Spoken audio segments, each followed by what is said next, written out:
नमस्कार दोस्तों, Byju's government exam prep channel में आप सभी का स्वागत है। आज हम 27 सितंबर 2020 के समाचार विश्लेषण आपके सामने प्रस्तुत कर रहे हैं, जिसमें द हिंदू अखबार के प्रमुख आर्टिकल्स की हम समीक्षा करेंगे और उसमें प्रारंभिक और मुख्य परीक्षा के लिए जो प्रमुख प्रश्न है वो भी आपको प्रैक्टिस के लिए देंगे। तो हम अपने पहली न्यूज़ पर आते हैं और ये भारत में श्रम कानूनों में सुधार से संबंधित है। तो हम पहले भी इसको डिस्कस कर चुके हैं कि भारत में जो 29 प्रमुख श्रम कानून हैं उनके स्थान पर 4 श्रम संहिताएं लाई जा रही हैं। तो यहाँ पर हमारा जो फोकस है एक श्रम संहिता के रूप में है, जिसको कहा जाता है इंडस्ट्रियल रिलेशंस कोड, यानी औद्योगिक संबंध संहिता। जितने भी नए संहिताएं लाई जा रही हैं उनमें माना जा रहा है कि इंडस्ट्रियल रिलेशंस यानी औद्योगिक संबंध वाली जो संहिता है वो सबसे ज़्यादा प्रभावी होगी, क्योंकि इसके माध्यम से कहीं ना कहीं जो उद्योग चलाने वाले हैं और जो श्रमिक हैं उनके बीच के संबंध है उसको लेकर काफ़ी एक तरह से सुधार किए गए हैं। और इसमें औद्योगिक जो एक तरह से मालिक हैं और जो वहाँ पर श्रमिक लोग हैं उनके बीच के संबंधों को लेकर भी काफ़ी सुधार किए गए हैं। तो इसी कंसर्न में हम इस आर्टिकल को डिस्कस कर रहे हैं। ये जो नई संहिता लाई गई है इसमें अगर हम देखें तो पुराने 3 कानून हैं उनको एक तरह से विलय किया गया है।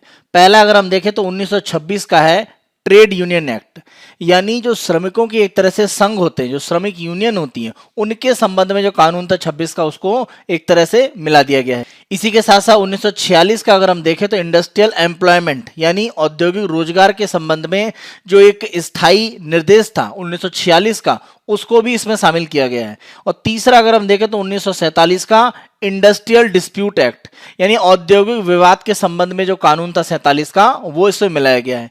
इन तीनों को मिलाकर ये औद्योगिक संबंध संहिता यानी इंडस्ट्रियल रिलेशंस कोड है, इसको एक तरह से बनाया गया है। यहाँ पर एक बड़ा परिवर्तन ये किया गया है कि जब हम बात करते हैं श्रमिक, तो श्रमिक में उन सभी व्यक्तियों को शामिल कर दिया गया है जिनकी सैलरी अगर मासिक आधार पर देखें 18,000 रुपए या उससे नीचे है। इसमें अगर हम देखें तो क्लर्क या सुपरवाइजर जो है उनको भी यहाँ पर शामिल किया गया है।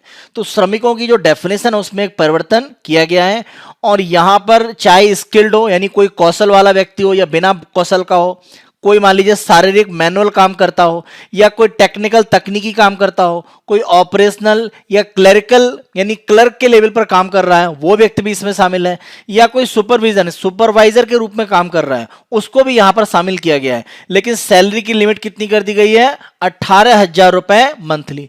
तो ये एक लिमिट यहाँ पर दी गई है। तो 18,000 रुपए या उससे कम प्राप्त करने वाले जो व्यक्ति हैं उनको श्रमिक की श्रेणी में नए कानून के माध्यम से शामिल किया गया है। इसी के साथ साथ इस कानून में एक बड़ा परिवर्तन किया गया है कि फिक्स टर्म एम्प्लॉयमेंट ये शामिल किया गया है।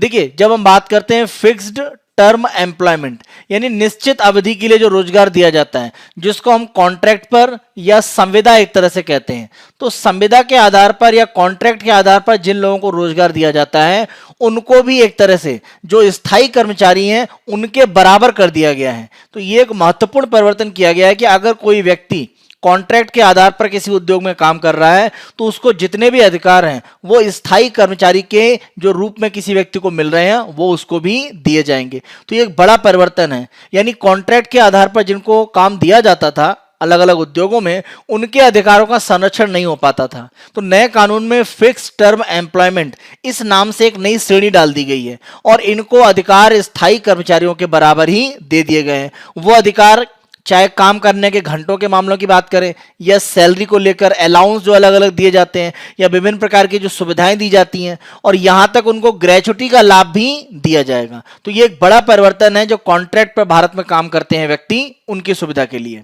एक और परिवर्तन किया गया है कि जो भी नियम कानून या एक तरह से जो कॉन्ट्रैक्ट है किसी व्यक्ति के साथ किया जाता है या किसी व्यक्ति को रोजगार पर रखना या हटाना, तो जिसे हम हायर और फायर की पॉलिसी कहते हैं, उसको लेकर नियम कानून 2019 में जो संहिता लाई गई थी उसमें रखा गया था 100 श्रमिक, लेकिन इसको जो 2020 में परिवर्तन किया गया है इसको बढ़ाकर कर दिया गया है 300। यानी किसी उद्योग में अगर 300 श्रमिक या उससे ज्यादा काम करते हैं तो वहां पर कर्मचारियों को हटाना या रखना ये सरकारी नियम कानून के माध्यम से होगा, बिना सरकार के अनुमति के ये नहीं हो पाएगा। लेकिन अगर 300 से कम कर्मचारी किसी उद्योग में काम करते हैं तो वहां पर किसी कर्मचारी को रखना या हटाना दोनों एक तरह से जो उद्योग है वो डिसाइड कर सकता है। तो यहां पर 300 की जो लिमिट एक तरह से 100 से बढ़ाकर की गई है, इससे छोटे उद्योग जो है जहां पर 100, 150, 200, 250 लोग काम कर रहे हैं वो अपने आधार पर लोगों को रोजगार में रख सकते हैं और हटा सकते हैं। तो ये जो 3 गुनी सीमा की गई है इसका भी लोग विरोध कर रहे हैं, क्योंकि उनका कहना है कि अगर ऐसा किया जाएगा तो कहीं ना कहीं उद्योग में जो लोग मालिक के रूप में कार्य कर रहे हैं वो आसानी से किसी व्यक्ति को हटा सकते हैं या रोजगार में रख सकते हैं। तो ये इसके ऊपर एक विवाद किया जा रहा है, लेकिन सरकार का कहना यह है कि 300 की लिमिट करने से कहीं ना कहीं जो छोटे उद्योग हैं उनको बढ़ने का मौका मिलेगा, क्योंकि जो स्किल्ड है या कौशल प्राप्त व्यक्ति है उसको आसानी से रखा जा सकता है और मान लीजिए जिसका कौशल नहीं है उसे हटाया जा सकता है। तो ये उत्पादकता को बढ़ाएगा और कहीं ना कहीं श्रमिकों में कौशल प्राप्त करने की जो भावना है उसको भी बढ़ावा देगा। तो सरकार मान रही है स्किल डेवलपमेंट के लिए काफी महत्वपूर्ण है और देश में छोटे उद्योगों को बढ़ावा देने के लिए एक महत्वपूर्ण कदम है। यहां पर राज्य और केंद्र सरकार को अधिकार दिए गए हैं कि वो कुछ उद्योगों को अगर उनको लगता है कि उन पर वो संहिता पूर्ण रूप से लागू नहीं होनी है तो उसके कुछ पक्षों को लागू कर सकते हैं या कुछ उद्योगों को उससे छूट दे सकते हैं। तो केंद्र और राज्य सरकार ये निर्धारित करेंगी कि कौन से ऐसे उद्योग हैं जिनको इन संहिता के अंदर नहीं रखना है। तो ये एक छूट दी गई है केंद्र और राज्य सरकार को। अगर हम श्रमिक संघों की बात करें तो अगर किसी भी उद्योग में एक से ज्यादा श्रमिक संघ काम कर रहे हैं तो उसी श्रमिक संघ ट्रेड यूनियन को एक तरह से वार्ता करने या बैठक करने का दर्जा दिया जाएगा, जिसमें 51% लगभग मजदूर हों। जैसे मान लीजिए किसी उद्योग में 1000 श्रमिक काम करते हैं और मान लीजिए वहां पर 2 श्रमिक यूनियन बनी हुई हैं, तो जिस श्रमिक यूनियन में 51% यानी 510 या उससे ज्यादा एक तरह सदस्य होंगे उसको वार्ता करने का दर्जा दिया जाएगा और उससे कम सदस्य वाली जो संस्था होगी उसको वार्ता करने का दर्जा नहीं होगा। तो ये 2019 का जो संहिता लाया गया था उसमें 75% का प्रावधान था, इसको घटाकर कर दिया गया है 51%। इसी के साथ साथ ये भी कहा गया है कि अगर किसी भी उद्योग में कोई मजदूर संघ नहीं है तो जो उद्योग के एक तरह से ऑनर हैं जिनके पास मालिकाना हक है उनके द्वारा एक वार्ता परिषद का गठन किया जाएगा और जितने भी मजदूरों के संघ उसमें काम कर रहे हैं उन संघ में से लोगों को इस वार्ता परिषद में रखा जाएगा। अब वार्ता परिषद में कौन से मजदूर संघ जाएंगे? वो मजदूर संघ जाएंगे जिसमें कम से कम 20% श्रमिक उपस्थित हो। मान लीजिए किसी उद्योग में 1000 व्यक्ति काम करते हैं और 1000 व्यक्तियों में अलग अलग जो मजदूर संघ है उसमें 210 हैं, किसी में 205 हैं, किसी में 100 हैं, किसी में 90 हैं, किसी में 80। अब ये जो 5 अलग अलग यहां पर काम कर रहे हैं मजदूर संघ, इनके माध्यम से वार्ता परिषद कैसे बनेगी? क्योंकि 51% का जो कोटा है यानी कितना 510, ये तो पूरा कर नहीं रहा है कोई भी यहां पर औद्योगिक संघ, क्योंकि 210 मैक्सिमम है किसी भी मजदूर संघ में। तो वार्ता परिषद को बढ़ाना यहां पर जरूरी होगा। और वार्ता परिषद में से कौन से मजदूर संघ के सदस्य इसमें आएंगे? केवल ये 210 और 205 वाले, क्योंकि यहां पर मजदूरों की संख्या 20% की जो एक लिमिट है उससे ज्यादा है। भाई 1000 का 20% कितना हो जाएगा? 1000 का 20% वैल्यू आपकी कितनी हुई? 200। तो 200 से ज्यादा ही है दोनों जगह और यहां पर कम है। तो केवल ये जो 2 संस्थाएं हैं जिनके पास 210 और 205 मजदूर हैं, वहां उन संस्थाओं के लोग इस वार्ता परिषद में शामिल किए जाएंगे, जो मजदूर संघ की जगह एक तरह से बनाई जाएगी उद्योग का जो ऑनरशिप रखते हैं या जो मालिकाना हक रखते हैं। तो अगर किसी मजदूर संघ को वार्ता करने का दर्जा नहीं मिल रहा है तो उसकी जगह वार्ता परिषद बनाने की एक व्यवस्था यहां पर इस कानून में रखी गई है। वार्ता परिषद में उन्हीं श्रमिक संघों के लोग शामिल किए जाएंगे जिनमें मजदूरों की संख्या 20% या उससे ज्यादा है। किसी भी व्यक्ति को अगर रोजगार में से हटाया जाता है बिना अनुमति के तो इसको गैर कानूनी माना जाएगा। लेकिन अगर किसी कर्मचारी को एक रोजगार से हटाकर उस उद्योग के द्वारा किसी दूसरी जगह पर रोजगार दे दिया जाता है जहां पर मान लीजिए कौशल की जरूरत नहीं है, तो उस स्थिति में रोजगार से हटाने को इलीगल नहीं माना जाएगा। कोई भी व्यक्ति जो 1 साल या उससे अधिक लंबे समय से काम कर रहा है उसको हटाने के लिए भारत सरकार या राज्य सरकार जो भी संस्थाएं हैं उनकी एक तरह से जो मंजूरी है उसको इस संहिता के माध्यम से आवश्यक कर दिया गया है। इसी के साथ साथ अगर किसी उद्योग को बंद करना है तो उसके लिए भी 90 दिन का एक तरह से कह सकते हैं एक नोटिस पीरियड होने की जरूरत है। यानी अगर मान लीजिए आपको उद्योग बंद करना है तो 90 दिन यानी एक तरह से बंद करने के 3 महीने पहले आपको नोटिस देना पड़ेगा सरकार को, केंद्र या राज्य सरकार। तो अगर 90 दिन का नोटिस नहीं है तो आप अचानक किसी उद्योग को बंद नहीं कर सकते हैं। सामान्यतः देखा जाता है उद्योगों में स्थितियां अगर ठीक नहीं होती हैं तो लॉकडाउन जैसी स्थिति उद्योग में कर दी जाती है या लॉकआउट कर दिया जाता है और श्रमिकों को काम करने अलाउड नहीं किया जाता है। तो ये स्थिति आ सकती है, उद्योग को बंद किया जा सकता है। है, लेकिन 90 दिन का एक नोटिस पीरियड होना चाहिए। 90 दिन के नोटिस पीरियड के बाद ही एक तरह से किसी उद्योग को बंद किया जा सकता है। कोई भी यूनिट जो किसी भी तरह का मान लीजिए हड़ताल पर जाने वाला है तो उसे 60 दिन का नोटिस एक तरह से देना आवश्यक है। या अगर मान लीजिए हड़ताल पर वो जाने वाले हैं तो हड़ताल पर जाने का जो नोटिस है उसके 14 दिन के अंदर अंदर वो हड़ताल पर नहीं जा सकते हैं। यानी आज नोटिस दिया है तो 2 हफ्ते के बाद ही वो एक तरह से हड़ताल पर जा सकते हैं। अगर कोई हड़ताल करने का नोटिस दिया जा रहा है तो वो नोटिस की जो समय सीमा है, जैसे मान लीजिए किसी मजदूर संघ ने 20 दिन का एक नोटिस दिया है तो ये 20 दिन के बाद ही एक तरह से हड़ताल होगी। नोटिस पीरियड के अंदर हड़ताल को शुरू नहीं किया जाएगा। और कोई भी नोटिस दिया गया है तो कम से कम 2 हफ्ते का समय एक तरह होना चाहिए और सामान्य स्थितियों में लगभग 60 दिन का समय दिया जाना चाहिए किसी भी प्रकार की हड़ताल अगर उद्योग में की जा रही है। तो ये स्थितियां कहीं ना कहीं हड़ताल के माध्यम से हमारे यहाँ उद्योगों में जो नुकसान होता था उसको रोकने के लिए किया गया है, क्योंकि सामान्य कोई भी छोटा कारण होता था उद्योगों को बंद कर दिया जाता था या हड़ताल कर दी जाती थी, तो इससे देश की अर्थव्यवस्था को बड़ा नुकसान होता था। तो ये स्थिति को बदलने के लिए ये क्रिया एक तरह से की गई है। यहां पर हम ये नहीं कह सकते हैं कि लोगों के प्रोटेस्ट करने या विरोध करने के अधिकार का हनन किया गया है, कारण कि आपको नोटिस पीरियड की एक सीमा दी गई है। नोटिस पीरियड आप दीजिए और उसके बाद हड़ताल की प्रक्रिया में आप जा सकते हैं। तो हड़ताल करने की प्रक्रिया को भी एक कानूनी रूप दे दिया गया है।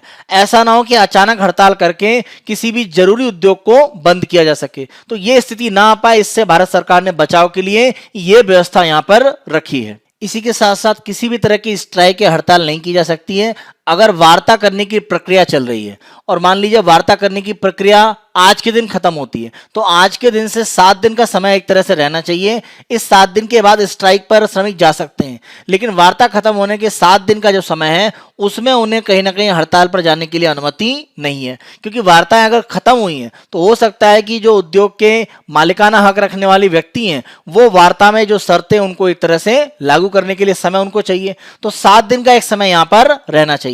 अगर किसी इंडस्ट्रियल ट्राइब्यूनल में केस चल रहा है तब भी हड़ताल नहीं की जा सकती है, या अगर ट्राइब्यूनल का कोई निर्णय आया है तो उसके 60 दिन की समय सीमा रख दी गई है कि वहां तक कोई हड़ताल नहीं की जा सकती है। और अगर किसी भी तरह का प्रोसीडिंग चल रहा है कानूनी तो उस प्रक्रिया के समय भी किसी भी तरह की हड़ताल नहीं की जा सकती है। तो ये प्रतिबंध लगाए गए इसलिए कि अगर कानूनी प्रक्रिया के माध्यम से कोई हल निकाला जा रहा है श्रमिकों की समस्या का या वार्ताएं चल रही हैं तो उस समय हड़ताल ना हो, जिससे कि श्रमिकों का भी नुकसान भी ना हो और जो उद्योग है वहां उत्पादन पर भी प्रभाव ना पड़े। अगर हम औद्योगिक विवाद एक्ट 1947 की बात करें तो वहां पर इस तरह के रिस्ट्रिक्शन या इस तरह के जो रोक थी हड़ताल के ऊपर वो केवल जन सुविधा वाली जो सेवाएं हैं उनके लिए थी।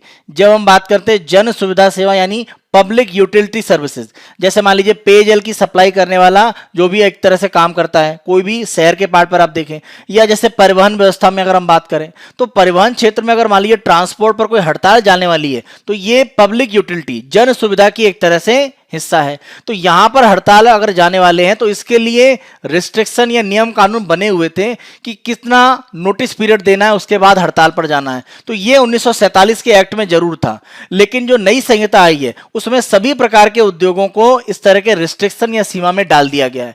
तो पहले ये केवल जन सुविधाओं को अगर कोई समस्या हो रही थी उन उद्योगों पर ही रिस्ट्रिक्शन लगाए गए थे किसी भी तरह की हड़ताल में जाने के लिए या नोटिस देने की एक व्यवस्था रखी गई थी। वर्तमान में यह व्यवस्था सभी उद्योगों तक विस्तारित की गई है। तो एक तरह से भारत में जन सुविधाओं को लेकर समस्याएं जो आती रहती हैं, जैसे परिवहन वाले मान लीजिए हड़ताल पर चले जाते हैं तो इस स्थिति में पूरा एक तरह से पब्लिक ट्रांसपोर्ट कोलैप्स हो जाता है और यह स्थिति लोगों के लिए काफी कष्टकारी हो जाती है और साथ साथ उद्योग जगत या पूरी अर्थव्यवस्था पर उसका दुष्प्रभाव पड़ता है। तो जो पब्लिक यूटिलिटी सर्विस है उन्हीं के ऊपर एक तरह से रोक थी 1947 के औद्योगिक विवाद एक्ट के द्वारा। तो यह सुविधा सभी उद्योगों तक अब बढ़ा दी गई है। इससे उद्योगों में आए दिन जो हड़तालें होती हैं उन पर विराम लगेगा और यह देश में उत्पादन और आर्थिक क्रिया को मजबूत करने का काम करेगा। विदेशी निवेश कानूनों की संख्या ज्यादा होने और जटिल होने से एक तरह से आकर्षित नहीं होते थे और अन्य देशों में निवेश ज्यादा वो करना प्रेफर करते थे। तो भारत में ये जो श्रमिक सुधार किए जा रहे हैं ये निवेश के लिए कह सकते हैं एक रामबाण के रूप में कार्य कर सकते हैं। आने वाले समय में इसके प्रभाव दिखाई पड़ेंगे और जो श्रमिकों के अधिकार है उनको भी संरक्षित किया गया है और जो उद्योग जगत है उनको भी अधिकार दिए गए। तो एक तरह से अधिकारों का बराबर वितरण यहां पर इन संहिताओं के माध्यम से किया गया है। तो इसी डिस्कशन के आधार पर आप मेंस का क्वेश्चन लिखने का प्रयास कीजिएगा। औद्योगिक संबंध संहिता में श्रमिकों के विरोध करने के अधिकारों पर नियंत्रण स्थापित हो जाएगा। देखिए, इस कथन की आपको आलोचनात्मक समीक्षा करनी है। तो पहले तो आप ये बता सकते हैं कि 1947 के एक्ट के द्वारा कुछ जो उद्योग थे उन्हीं पर नियंत्रण किया जा सकता था, अन्य उद्योग आसानी से हड़ताल पर जा सकते थे। और आप फिर बता सकते हैं वर्तमान की व्यवस्था क्या की गई है, जो हमने अलग अलग डिस्कस किया है कि एक नोटिस पीरियड देना होता है, या अगर कोई वार्ता चल रही है तो उस समय हड़ताल नहीं करना होता है। यहां बता सकते हैं कि हड़ताल करने के अधिकार को समाप्त नहीं किया गया है, उसको एक तरह से विधिक या लीगल कर दिया गया है और उसको कुछ नियम कानूनों में बांध दिया गया है, जैसा पहले नहीं था। तो पहले कुछ उद्योगों में ही नियम कानून थे, अब सभी को उसके दायरे में ला दिया गया है। तो यहां पर आप कंक्लूजन में यह बता सकते हैं कि जो यहां पर सरकार के द्वारा प्रयास किया जा रहा है वो श्रमिक कानूनों में श्रमिकों और उद्योग के जो मालिकाना हक रखते हैं उनको बराबर अधिकार देने की बात है। इससे किसी भी तरह के अधिकारों का हनन श्रमिकों का नहीं हो रहा है। एक लीगल नोटिस के आधार पर किसी भी तरह के हड़ताल करने का अधिकार अभी भी उनको प्राप्त है। इस नए संहिता के माध्यम से श्रमिकों को और उद्योग जगत को बराबर एक तरह से अधिकार दिए गए हैं, जिससे कि अर्थव्यवस्था भी चलती रहे और श्रमिकों के जो अधिकार हैं हड़ताल करने या विरोध करने के, उस पर भी बहुत ज्यादा प्रभाव न पड़े।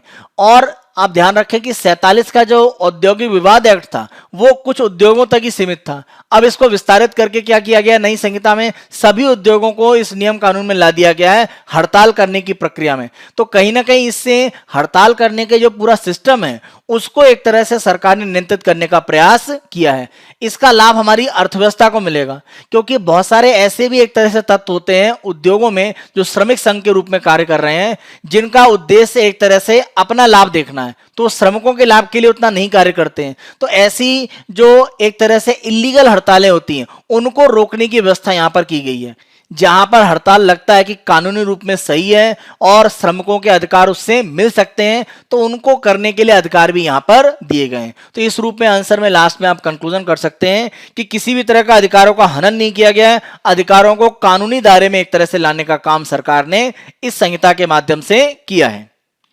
एक प्री का क्वेश्चन देखें, नवीन औद्योगिक संबंध संहिता में निम्न कौन सा कानून शामिल नहीं किया गया है? तो आप देखें, व्यापार संघ अधिनियम 1926 शामिल है, औद्योगिक रोजगार स्थायी आदेश अधिनियम 1946 शामिल है, औद्योगिक विवाद 1947 ये भी शामिल है।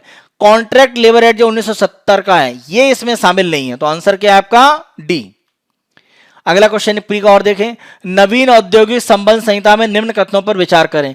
इस संहिता को उन उद्योगों पर लागू किया जा रहा है जिनमें कम से कम 300 व्यक्ति कार्यरत हों। सही स्टेटमेंट है। यह संहिता उन सभी व्यक्तियों को श्रमिक मानती है जो एक कुशल या अकुशल शारीरिक श्रम, तकनीकी कार्य करते हो तथा परिचालन क्लर्क या पर्यवेक्षक यानी सुपरवाइजर के रूप में कार्यरत हो, जिनका अधिकतम वेतन 18,000 रुपए प्रति माह तक हो। सही स्टेटमेंट अभी हमने डिस्कस किया। तीसरा, संविदा के आधार पर फिक्स्ड टर्म एम्प्लॉयमेंट इस संहिता में रखा गया है, जिन्हें अधिकार स्थायी कर्मचारियों के समान मिलेगा। बिल्कुल सही स्टेटमेंट है, ये नया इसमें ऐड किया गया है इस संहिता में। यह संहिता केंद्र तथा राज्य सरकारों को इस संहिता के सभी प्रावधान लागू करने या नहीं करने का अधिकार किसी उद्यम के संबंध में प्रदान करती है। तो यह अधिकार भी एक तरह से केंद्र और राज्य सरकारों को दिया गया है।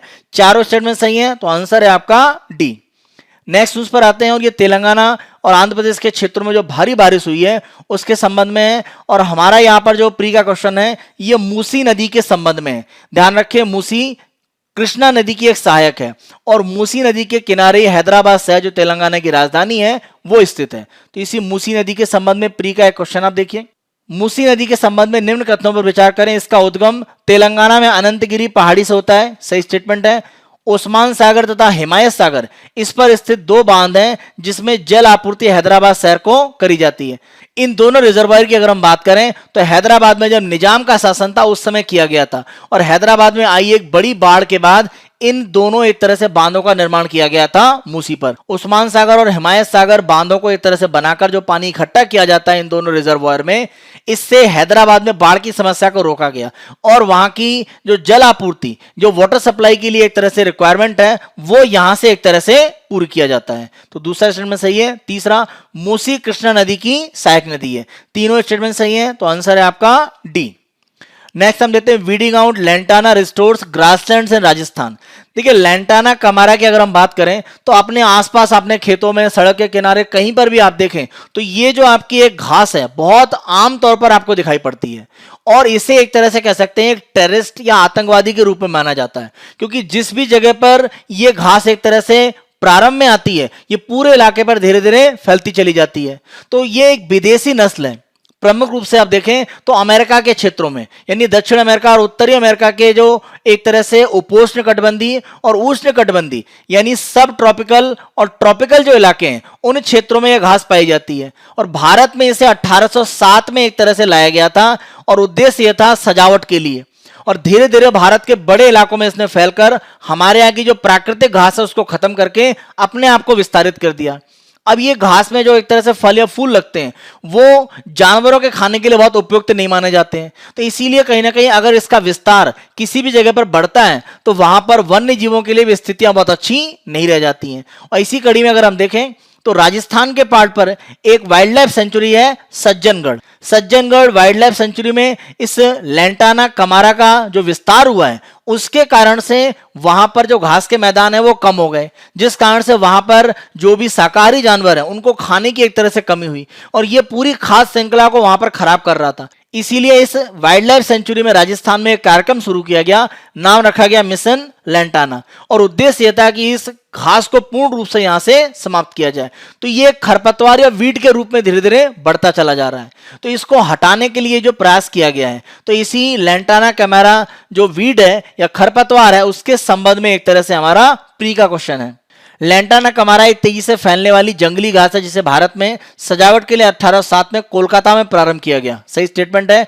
इसके तीव्र विस्तार ने घरेलू घास और अन्य छोटे पौधों को समाप्त करके पारिस्थितिकी असंतुलन पैदा कर दिया है, जैसा अभी हमने सज्जनगढ़ वाइल्ड लाइफ सेंचुरी की बात करी राजस्थान में। और तीसरा, लैंटाना ज्यादातर उपोष्ण कटिबंधीय यानी सब ट्रॉपिकल और उष्ण कटिबंधीय अमेरिका के क्षेत्रों में मूल रूप से पाई जाती है। देखिए यहां से मूल रूप है, लेकिन एशिया अफ्रीका के जो उष्ण कटिबंधीय इलाके हैं वहां पर भी ये पाया जाता है, लेकिन मूल रूप में इन्हीं क्षेत्रों में अमेरिका के एक तरह से ये पाया जाता है। तो तीनों स्टेटमेंट सही है। आंसर है आपका डी 1 2 3 सही। नवरात्रि के मौसम में आप ध्यान रखें गरबा एक प्रमुख नृत्य के रूप में किया जाता है, तो गरबा को एक तरह से यहां पर रोकने के लिए सरकार ने आदेश दिए हैं और कारण क्या है कि कोविड-19 के कारण जो सोशल डिस्टेंसिंग है उसको फॉलो करना। तो गरबा गुजरात के प्रमुख लोक नृत्य में फोक डांसेस में आता है। तो इसी के संबंध में हमारा प्री का एक क्वेश्चन देखें, निम्न में कौन सा कथन असत्य है?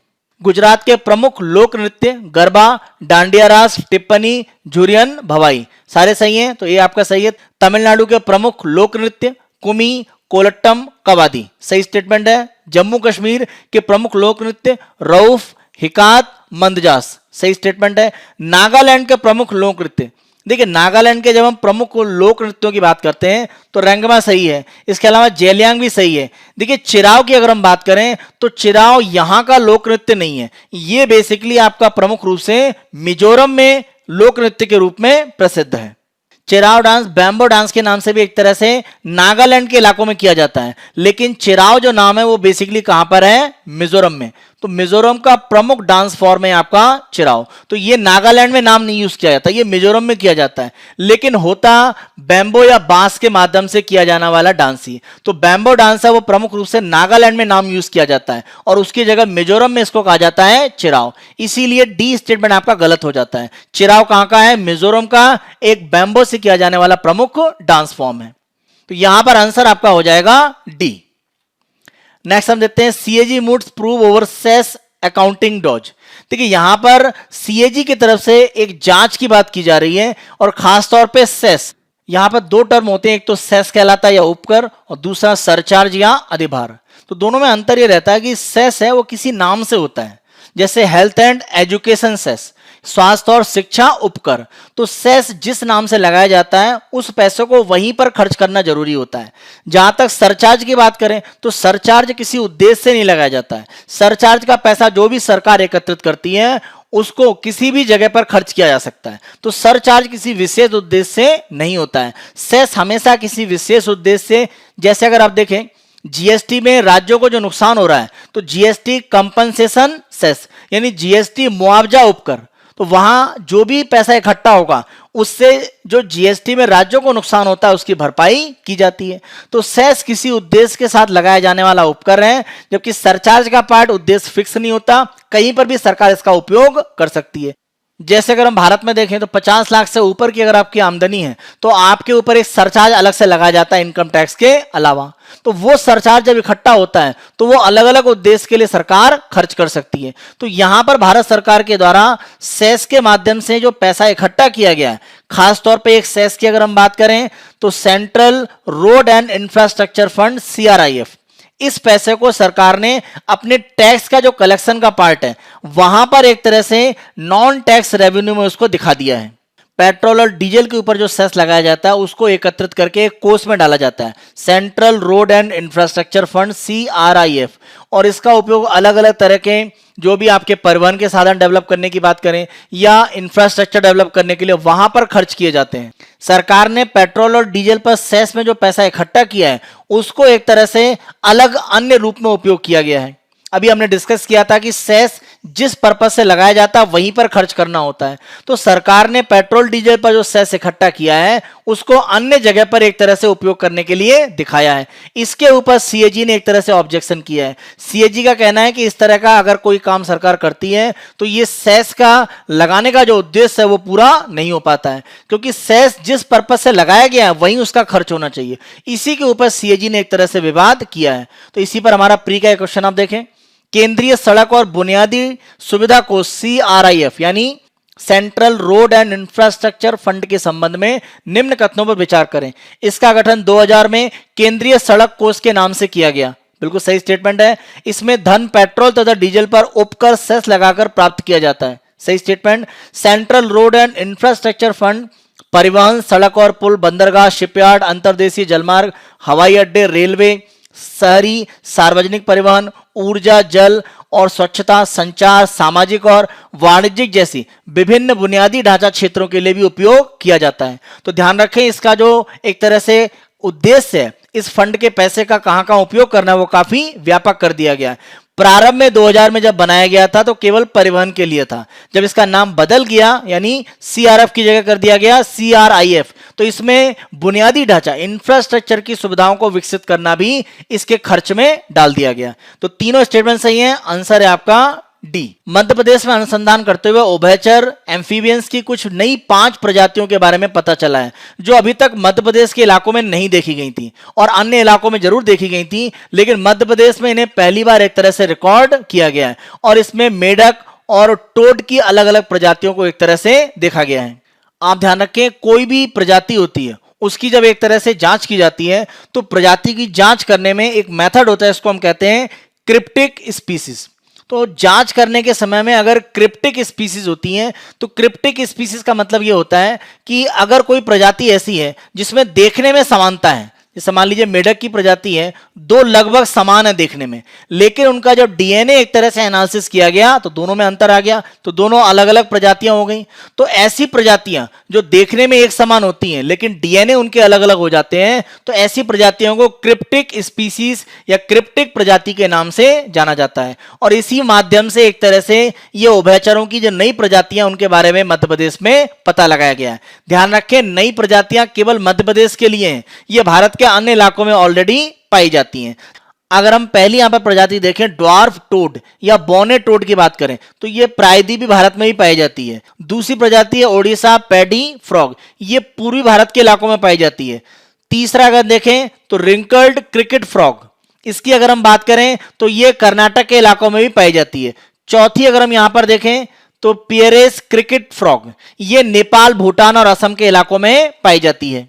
और पांचवी अगर आप देखें तो वेस्टर्न बरोइंग फ्रॉग, और ये अगर आप देखें तो पश्चिमी भारत के इलाकों में भी एक तरह से पाई जाती है। तो 5 प्रजातियां जिन्हें मध्य प्रदेश में पहली बार देखा गया है, ये भारत के अन्य क्षेत्रों में पहले से पाई जाती हैं। पहली ड्वार्फ टोड, दूसरी ओडिशा पैडी फ्रॉग, तीसरी रिंकल्ड क्रिकेट फ्रॉग, चौथी पियरेस क्रिकेट फ्रॉग और पांचवी अगर हम देखें तो वेस्टर्न बरोइंग फ्रॉग। तो ये 5 प्रजातियां जो भारत के अलग अलग क्षेत्रों में देखी गई, लेकिन मध्य प्रदेश में इनको पहली बार एक तरह से रिकॉर्ड किया गया है। क्रिप्टिक स्पीसीज के संबंध में प्री का क्वेश्चन दे रहे हैं। क्रिप्टिक प्रजातियों के संबंध में या क्रिप्टिक स्पीसीज के संबंध में निम्न कथनों पर विचार करें। ये प्रजातियां डीएनए के आधार पर अलग होती हैं परंतु देखने में समान होती हैं। सही स्टेटमेंट है। ये प्रजातियां देखने में अलग होती हैं परंतु डीएनए में समान होती हैं। तो अभी हमने डिस्कस किया था, पहला स्टेटमेंट सही है, देखने में जरूर समान होती हैं लेकिन जब डीएनए के आधार पर देखा जाता है तो इसमें अलग अलग या डिफरेंट पार्ट दिखाई पड़ता है। तो डीएनए के अंतर के आधार पर इनको अलग अलग प्रजाति में वर्गीकृत किया जाता है। ऐसी प्रजातियां क्रिप्टिक प्रजातियां या क्रिप्टिक स्पीसीज कहलाती हैं।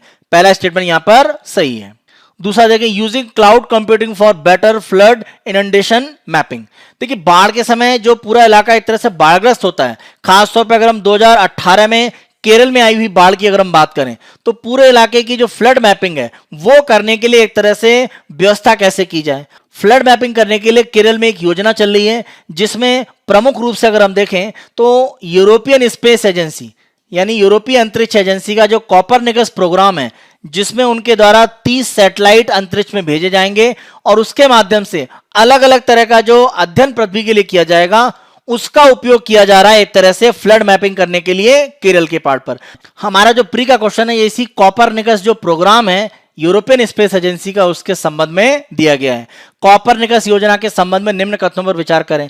कॉपरनिकस आज तक का सबसे महत्वाकांक्षी पृथ्वी अवलोकन कार्यक्रम है यानी अर्थ मॉनिटरिंग प्रोग्राम। यह पर्यावरण के प्रबंधन में सुधार, जलवायु परिवर्तन के प्रभाव जैसे बाढ़ की बात करें कुछ समझने और कम करने और नागरिक सुरक्षा सुनिश्चित करने के लिए सटीक समय पर और आसानी से सुलभ जानकारी प्रदान करेगा। तो इसमें बाढ़ जैसी जो एक तरह से स्थिति है उसमें भी यह मदद कर पाएगा।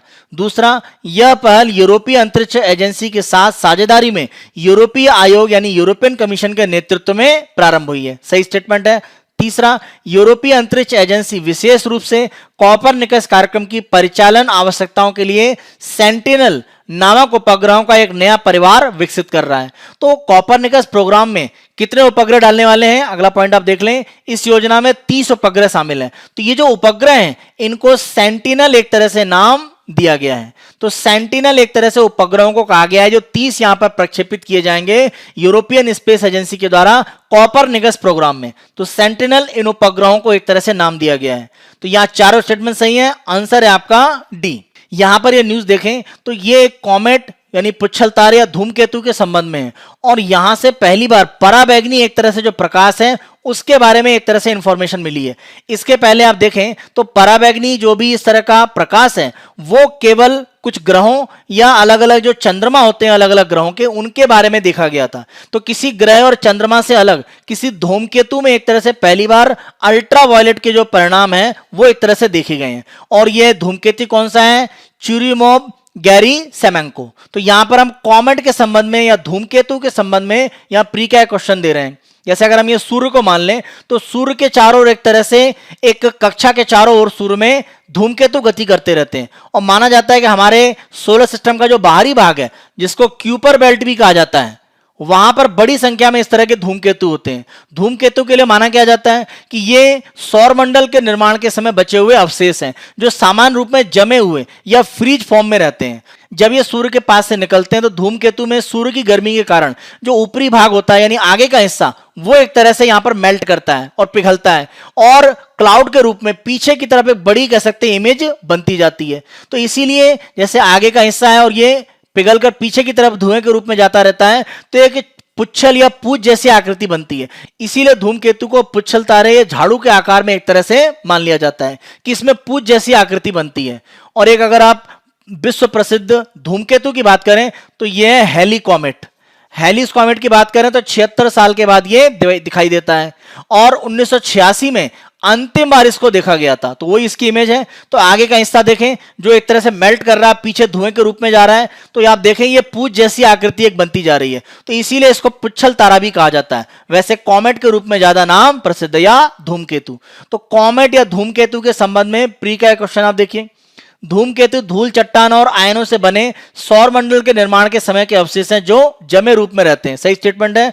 दूसरा, ये सूर्य के चारों ओर परिक्रमा करने के समय में सूर्य के पास से गुजरते समय पूछ जैसी आकृति बनाते हैं क्योंकि सूर्य के प्रभाव से इनका आगे का भाग तेजी से वाष्पीकृत होता है और पीछे बादल के रूप में दिखता है। जैसे यहां पर आप देख सकते हैं ये स्ट्रक्चर है। तो दोनों स्टेटमेंट सही है, तो आंसर आपका सी, एक तथा दो दोनों सत्य हैं। एक लास्ट टर्म न्यूज पर आते हैं, where are the funds collected through cess parked.